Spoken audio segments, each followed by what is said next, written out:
Mesdames et messieurs, bonsoir. Vous êtes les bienvenus dans ce journal. Tout d'abord, les titres.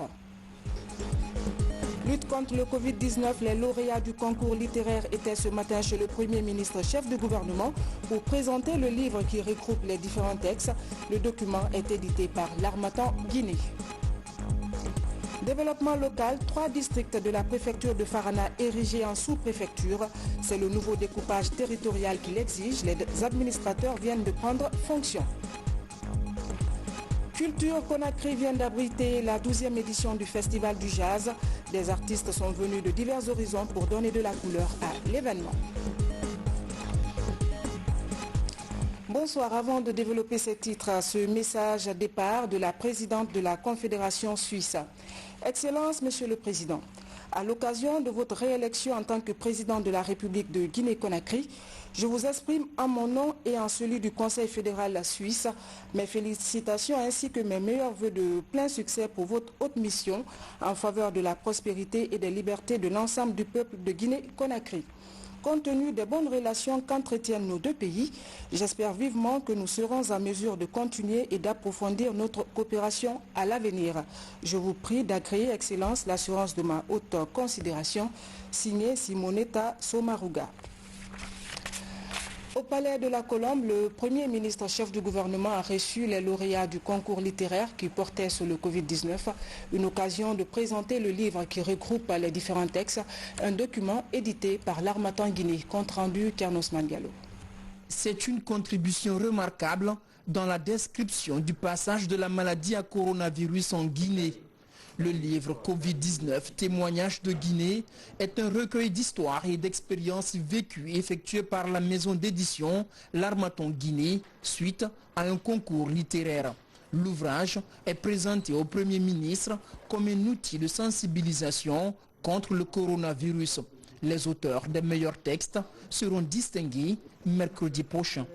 Nous avons lancé une compétition au mois d'avril pour que le livre puisse servir d'outil pour lutter contre la Covid-19. Donc il y a eu 137 candidats. Nous avons fait la présélection. Les 15 meilleurs textes ont été retenus. Et c'est ces 15 meilleurs qu'on était venus présenter au Premier ministre. Donc ces lauréats sont à féliciter. C'est pourquoi nous avons tenu à ce que ces lauréats soient reçus par le Premier ministre pour leur présenter et dire que cet ouvrage, c'est pour la Guinée, c'est pour le monde, mais c'est eux qui ont fait pour le bonheur des lecteurs et des lectrices. Depuis l'apparition des premiers cas de Covid-19 en mars dernier, plus de 12 800 personnes ont été touchées par la maladie en Guinée, selon les chiffres de la NSS. 75 décès et plus de 11 800 guéris sont recensés. Des résultats jugés encourageants en dépit de la persistance de la menace. Ce livre, à travers les témoignages, nous rappelle jusqu'où cette maladie inédite a perturbé la vie sociale et traumatisé des familles. J'ai mon fils et son épouse qui ont été atteints par cette maladie-là. Alors je sais ce que j'ai vécu dans ma tête, dans ma vie familiale, ce que ça causait comme désordre mental. Dans ce livre, j'ai donné des conseils. Pour être beaucoup plus résilient, il faut être d'abord résilient dans la tête. Savoir que c'est une maladie qui n'a ni remède pour le moment, qui n'avait ni vaccin. Et donc la seule chose qui nous reste, c'est la prévention. Quand un ami ou un parent est touché, c'est comme si nous sommes touchés nous-mêmes. Voilà. Et ce dont on a surtout peur, bon, moi, vu mon âge, il paraît que c'est les personnes âgées les favoris du virus. Donc à ce niveau, j'avais peur forcément. Donc je faisais attention. Et je vis avec mon fils et ses enfants, donc je leur ai pourri la vie. À tout moment, ne sortez pas, passez par ici, sortez par là. Donc vraiment, j'étais un peu traumatisé en fait. Le Premier ministre, chef du gouvernement, Dr Ibrahima Kassouri Fofana, a salué le combat mené par les éditions Harmattan Guinée pour redonner au livre toute la place qu'il mérite dans l'éducation et la sensibilisation des populations. Il a réitéré l'engagement du gouvernement et du chef de l'État, professeur Alpha Condé, à soutenir les initiatives de promotion littéraire dont le projet Conakry, capitale africaine du livre. Pour un meilleur essor du livre dans le pays, les imprimeurs espèrent un accompagnement de l'État pour l'acquisition d'une imprimerie numérique. Lutte contre le Covid-19 toujours, la Guinée et ses partenaires ne désemparent pas. Les instituts de santé des États-Unis d'Amérique ont offert des lits d'hospitalisation et un laboratoire de dépistage de plusieurs maladies au Centre national de formation et de recherche en santé rurale de Mafrenya. La valeur du don est estimée à plusieurs millions de nos francs. Sam Marathon. Le Centre national de formation et de recherche en santé rurale de Mafrenya dans la préfecture de Forêt-Caria. Rénové il y a quelques mois, grâce à la coopération guinéo-américaine, l'établissement bénéficie aujourd'hui des lits d'hospitalisation et d'un séquenceur. Un appareil de dernière génération dans le dépistage de plusieurs maladies, y compris le Covid-19. C'est un appui des instituts nationaux de santé des États-Unis. On vient de recevoir effectivement les 100 lits d'hospitalisation plus une machine qui peut faire le diagnostic de Covid-19 et d'autres analyses. Donc cela veut dire que nous allons mener des études cliniques. Ces lits vont servir à équiper notre unité de recherche clinique. Cela va contribuer significativement à améliorer les conditions d'accueil de nos participants aux études, mais également aux patients que nous allons recevoir dans nos différentes structures sanitaires de la préfecture de Forêt-Caria. Le centre de santé amélioré, le centre de traitement épidémiologique de Mafrenya et l'hôpital préfectoral de Forêt-Caria sont aussi dotés de matériel essentiel. L'ambition affichée, accroître leur capacité d'accueil pour recevoir plus de patients. On avait un besoin imminent de lui pour vraiment le bien-être de nos patients qui viennent. Donc ça nous va droit au cœur. J'espère que ce n'est qu'un début. C'est un grand merci aux donateurs et que vraiment qu'ils sachent que les dons seront entretenus. En plus de l'appui matériel, les instituts nationaux de santé des États-Unis appuient la Guinée dans la recherche médicale. L'objectif est d'aider le pays à renforcer son système de santé pour assurer les soins de qualité aux populations. Cet autre message départ de la Banque islamique de développement adressé à son Excellence Monsieur le Président de la République. À l'occasion de votre réélection à la présidence de la République de Guinée, je suis heureux de vous adresser au nom du groupe de la Banque islamique de développement BID et à mon nom propre mes très chaleureuses félicitations et mes meilleurs voeux pour le succès de votre haute mission. Je tiens aussi à vous adresser mes sincères remerciements pour votre soutien constant au groupe de la BID. Sous votre leadership, la coopération entre le groupe de la BID et la Guinée s'est considérablement renforcée avec un portefeuille actif diversifié et axé sur le plan national de développement économique et social. De même, je tiens à vous rassurer de l'appui à la Guinée à travers la mise en œuvre rapide de la stratégie de partenariat pays membres pour la promotion et le développement des chaînes de valeur mondiales des industries d'agrobusiness et de mines. Tout en vous réitérant mes meilleurs voeux de succès dans l'exercice des plus hautes responsabilités, je vous prie d'agréer, Excellence Monsieur le Président de la République, l'assurance de ma très haute considération. Signé Dr Banda Ajar, président du groupe de la BID. Développement local, Farana passe de 11 à 14 sous-préfectures. En effet, c'est le nouveau découpage territorial qu'il exige. Il s'agit des districts de Balaya, d'Antilia et Bantou. Les administrateurs de ces nouvelles sous-préfectures ont pris fonction en présence des autorités locales. Ansoumane Camara. À plus de 15 km de Faranaville, la nouvelle sous-préfecture de Bantou. Elle est également l'ancienne capitale de la puissante entité territoriale de Namfimborla dans le Sankran médiéval. Le dernier découpage territorial érige ainsi Bantou en sous-préfecture avec 4 districts. La montée des couleurs, la coupe du cordon inaugural du bureau de l'administration locale et la remise des symboles de l'autorité marquent ainsi la prise de fonction du nouvel administrateur territorial. Si, dans le passé, l'administration territoriale était une administration de commandement, Maintenant, là, nous sommes dans une atmosphère d'administration de développement. Au niveau de la sous-préfecture de Bantou, user de tous nos efforts, passer de par-ci, de par-là avec les partenaires au développement pour que Bantou soit hissé au rang des sous-préfectures les plus émergentes. Nous avons encore expliqué à nos parents que cette division territoriale n'a rien à voir avec les liens séculaires qui ont toujours uni les villages. Maintenant, tout le monde doit faire face au développement. Plus loin, dans la contrée Dialonké, l'ancien canton d'Antilia recouvre les attributs d'une sous-préfecture avec 8 districts. Abritant l'une des 2 anciennes écoles coloniales de Farana, la participation communautaire a aussi permis de doter d'Antilia de toutes les infrastructures d'une localité tournée vers le développement. Les ressortissants sont en train maintenant de collecter des sommes pour venir investir dans notre village. On va aménager des terres, on va donner des batteuses, on va donner des tracteurs pour pouvoir développer cette sous-préfecture. Les autorités locales de Farana, en présentant ces nouveaux administrateurs territoriaux aux populations, ont rappelé le rôle de chaque entité dans une structure décentralisée. Le sous-préfet a prêté serment, il est l'artisan pour le développement, il est l'élément qu'il faut pour attirer les investisseurs vers la sous-préfecture, être à l'amont des activités de développement dans la localité.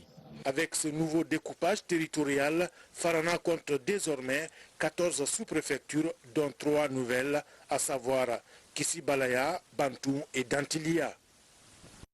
Allons à présent à Quinquetin, un quartier de la commune urbaine de Koya.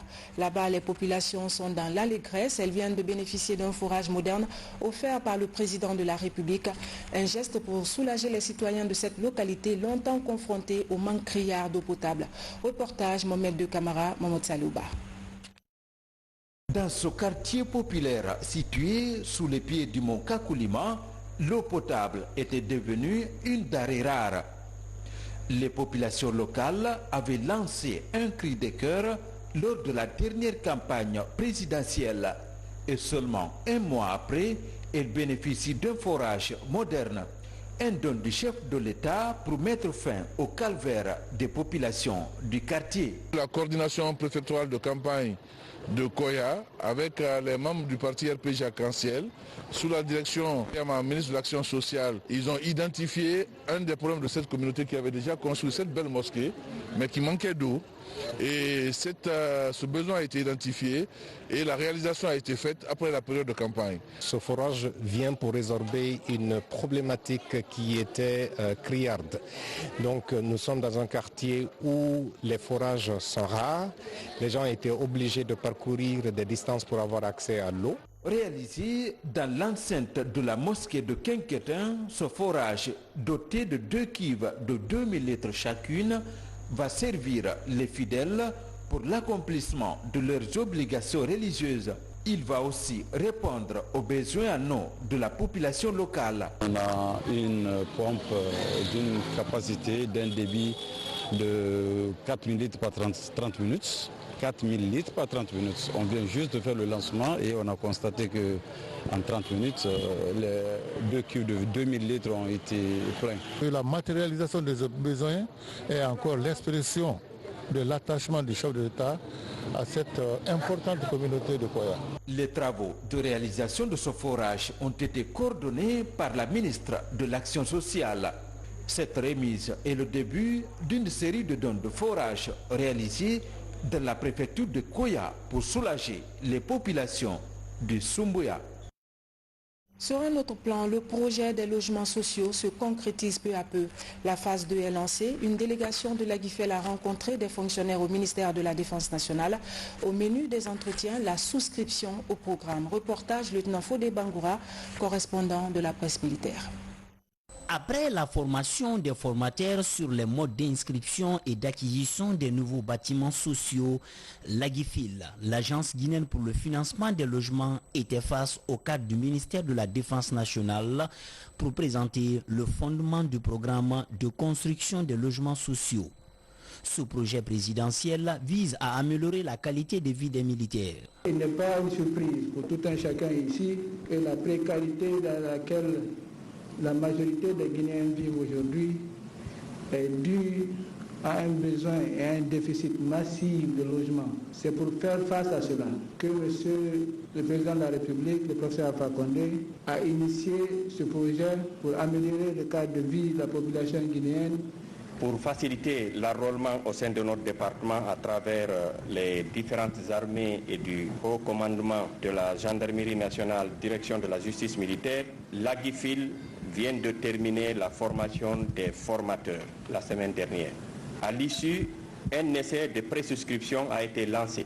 La redynamisation d'une logistique fiable pour les forces armées guinéennes est le deuxième volet débattu entre les cadres du commandement. Objectif, mettre en place une logistique de base susceptible de supporter les forces armées en temps de paix comme en temps de guerre. La logistique est la base de toutes les opérations militaires. Sans une logistique fiable, avec une culture programmatique, on saurait parler d'opérations militaires dignes de ce nom. Dès lors, la problématique d'une doctrine logistique s'avère nécessaire.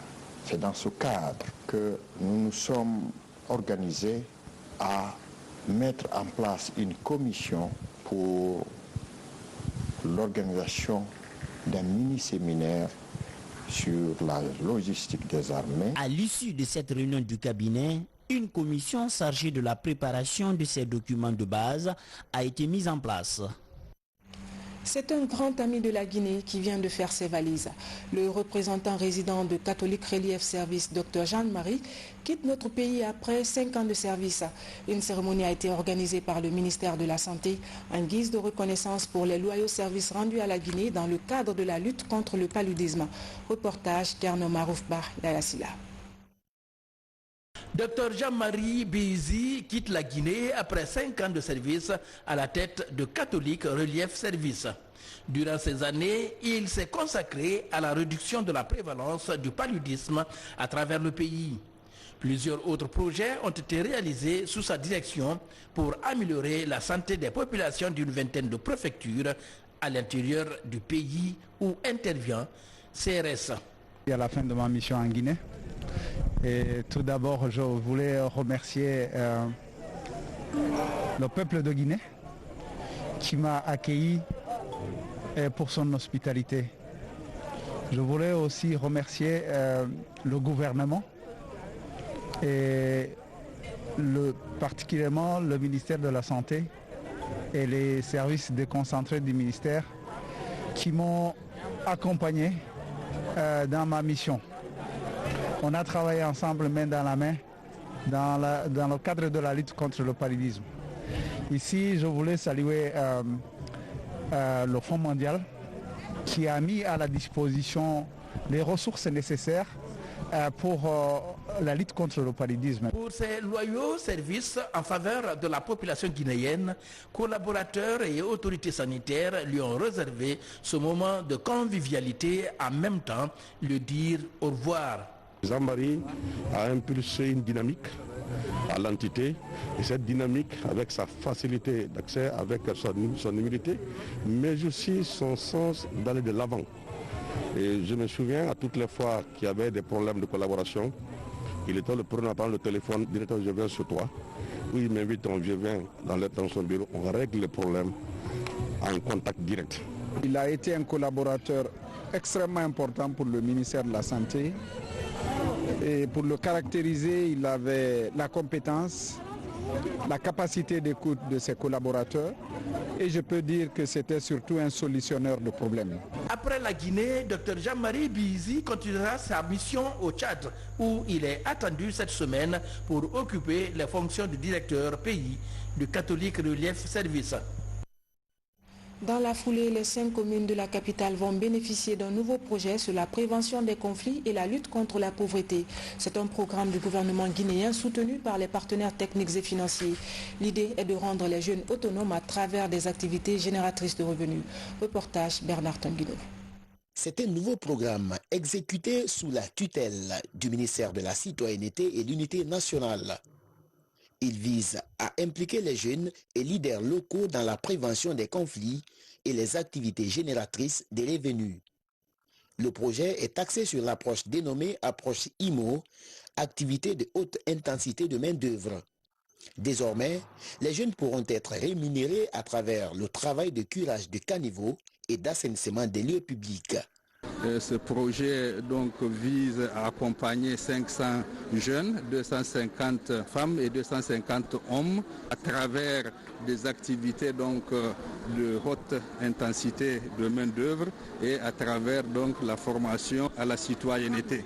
Donc c'est des activités qui vont être réalisées sous l'égide donc du ministère de la Citoyenneté, mais surtout en collaboration avec les autorités locales qui étaient massivement présentes ici. Dans la commune de Matoto, première localité bénéficiaire, le programme est accueilli avec enthousiasme.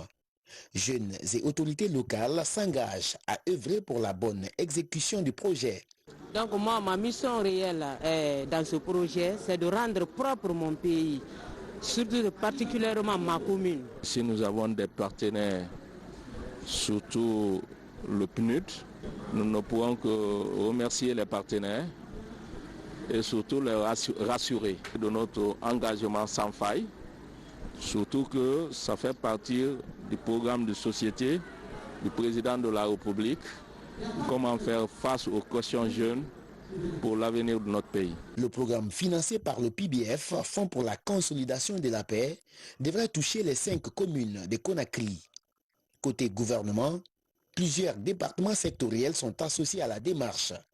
Il s'agit notamment des ministères de la jeunesse et emploi des jeunes, de la citoyenneté et l'unité nationale et le ministère de l'administration des territoires et de la décentralisation. L'égalité des sexes dans les instances de prise de décision.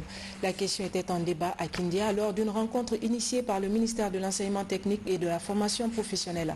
Les participants plaident pour la répartition équitable des postes dans des filières traditionnellement réservées aux hommes. Explication Moussa Koumara. Ces derniers temps, le président de la République fait de la promotion des femmes et des jeunes une priorité dans l'administration publique. Pendant ce temps, au ministère de l'Enseignement technique et de la formation professionnelle, la question des parités reste un débat. 5 femmes seulement occupent des postes de décision. Ainsi, dans les filières techniques comme la maçonnerie, la chaudronnerie ou encore engin lourd, les femmes sont peu représentées. Ce rendez-vous de Kindia est l'occasion pour les acteurs de pousser les réflexions autour de la question afin d'espérer intégrer la dimension genre dans les politiques de formation et de nomination. Quand vous prenez l'année 2017, on avait 0,96 filles-femmes dans les filières du primaire, 10%, plus de 10% dans le secteur du génie et plus de 88% dans le secteur tertiaire. Pour mieux comprendre le concept genre, un consultant est mis à contribution. Le genre, ce n'est pas une question des femmes, c'est une question d'hommes et de femmes. Et ensuite, il y aura les outils d'analyse genre pour voir si l'égalité de genre est prise en compte dans ce ministère. On va aborder également les questions liées au genre et enseignement technique. Et enfin, le dernier sous-thème sera consacré aux techniques de plaidoyer. La rencontre qui a duré 3 jours a permis aux participants de faire un plaidoyer. Il souhaite désormais que la question des genres soit prise en compte, même dans l'élaboration du budget du département. Si je prends l'exemple sur notre ministère, il y a peu de femmes directrices.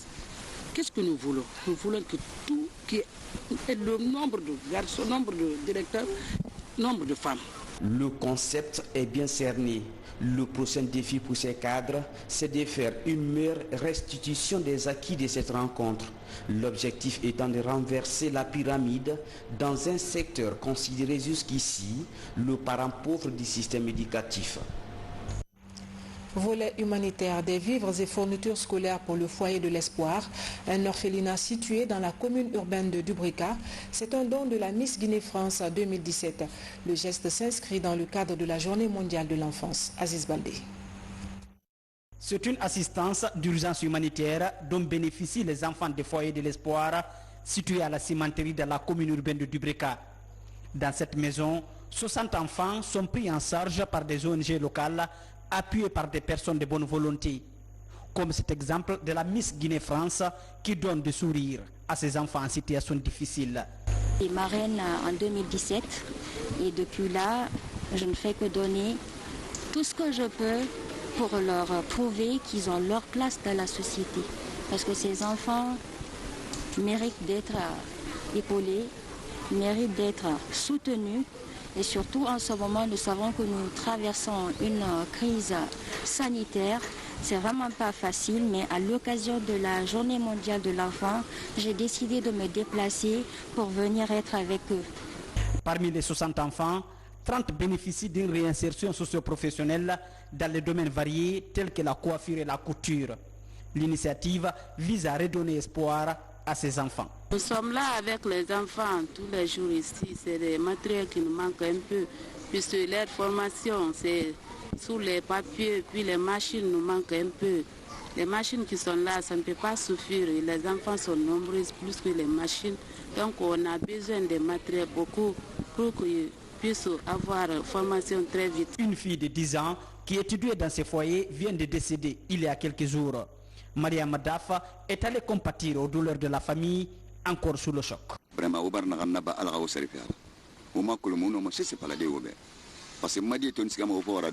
remercions la donatrice. Ce geste nous touche au fond du cœur. Notre fille étudiait ici. Hélas, Dieu a décidé autrement. Mais tout ce qu'il fait est bon. Le foyer de l'espoir de l'association citoyenne des rues de Guinée est une structure à but non lucratif créée en 2010. Son programme est d'accompagner les enfants défavorisés dont l'âge varie entre 5 et 18 ans.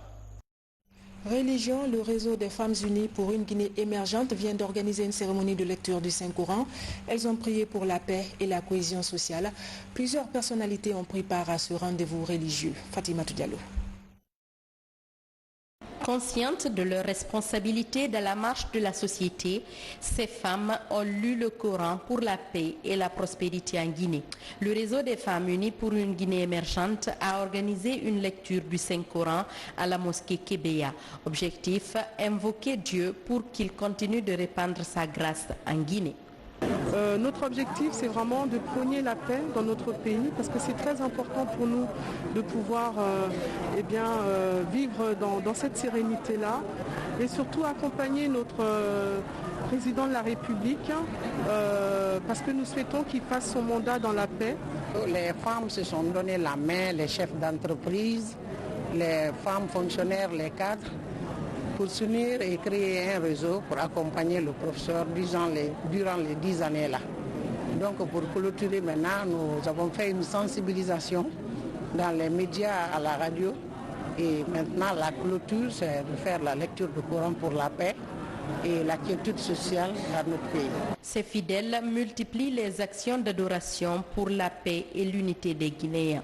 Ici, à la mosquée Kébeya, le Coran a été lu plusieurs fois, des prières et invocations formulées pour une paix durable. Je crois que les femmes sont dans leur rôle. Ce sont des épouses qui demandent la paix, ce sont des mamans qui demandent la paix, ce sont des sœurs qui demandent la paix. Et je suis heureux d'avoir participé à cette cérémonie et surtout d'avoir prié avec l'imam pour que les vœux de ces sœurs soient exaucés. Créé en 2010, le réseau des femmes unies pour une Guinée émergente œuvre pour la paix et le bien-être social. À ce jour, elle compte une centaine de membres issus de toutes les couches socio-professionnelles. Un mot de culture pour terminer. Les rideaux sont tombés sur la 12e édition du Festival du Jazz, un événement culturel qui a réuni des artistes venus de divers horizons. Durant 2 jours, ces hommes de culture ont échangé sur la valorisation de ce genre musical. Reportage Mohamed Trois Camara. Cette 12e édition du Festival international du jazz qui a tenu le public en haleine a connu la participation des grands artistes venus des 4 coins de la Guinée et des pays amis tels que la Belgique, le Mali, la Côte d'Ivoire et le Sénégal. Je suis vraiment satisfait, une belle ambiance, du beau monde et vraiment c'est merveilleux. À travers ce festival et à travers la programmation, on sent une certaine revalorisation de la musique guinéenne. Parce que comme je le disais tantôt, la Guinée est un pays qui culturellement est très riche, musicalement très riche, d'excellents musiciens, très talentueux. Et je pense qu'aujourd'hui, côté programmation, je pense qu'il n'y a rien à dire. Parmi les festivaliers, on notait la présence des 4 grandes figures féminines de la musique, une guitariste, une saxophoniste, une joueuse de ngoni et une chanteuse aguerrie, appréciée par le public. L'importance en fait aussi de Guinée Jazz, c'est quoi? Je pense que c'est la réunification, comme je venais de le dire. Un endroit d'échange, de prise de contact et la valorisation aussi, disons, de la musique guinéenne ou africaine. C'est une grande joie pour moi de recevoir un prix comme ça, surtout un prix tout à fait différent des autres. Et ce prix arrive à honorer un grand musicien qui s'appelle Sékou Bembéa à son vivant. Et ça, c'est vraiment quelque chose que j'ai bien apprécié. Des groupes comme Conakry Cocktail, Wassolun de Hawa Diakité, Afro Jazz de MC, la chorale La Voix de l'Espérance, Mfali Kouyaté, Sira Kondé, Ahmed Fofana du Mali, African Groove de Maître Mamadalou du Maître Barry et Saxiel, une saxophoniste venue de la Côte d'Ivoire, ont proposé des surprises aux mélomanes qui ont effectué le déplacement. Cette année, le prix porte le nom de Sékou Bembéa et c'est Mfali Kouyaté qui en est le récipiendaire. Voilà, mesdames et messieurs, c'est la fin de ce journal. Je vous remercie de l'avoir suivi. Bonne suite de programmes télévisés. Bonsoir et à demain.